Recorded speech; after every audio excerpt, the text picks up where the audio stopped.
ప్రముఖ డాక్టర్ లోకేష్ పై జరిగిన దాడిని టీడీపీ రాష్ట్ర ప్రధాన కార్యదర్శి మాజీ మంత్రి దేవినేని ఉమామహేశ్వరరావు తీవ్రంగా ఖండించారు. విజయవాడలోని లోకేష్ ఇంటికి వెళ్లి పరామర్శించారు. అనంతరం ఆయన మాట్లాడుతూ డాక్టర్ లోకేష్ పై 20 మంది పోలీసులు దౌర్జన్యంగా వ్యవహరించిన తీరు దుర్మార్గమన్నారు.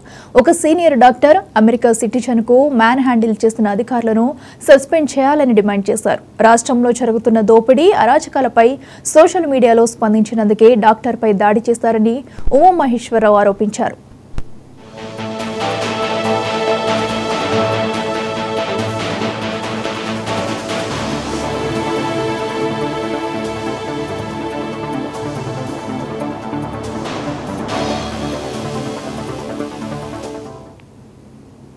ఆంధ్రప్రదేశ్ లోక్సభ ఎన్నికల ఫలితాల కోసం ఎదురుచూస్తున్న వాళ్లలో ఇద్దరు మాజీ ముఖ్యమంత్రుల కూతుళ్లు ఉన్నారు. ఒకరు ఎన్టీఆర్ కూతురు దగ్గుబాటి పురంధేశ్వరి, ఇంకొకరు వైఎస్ఆర్ కూతురు వైఎస్ షర్మిల.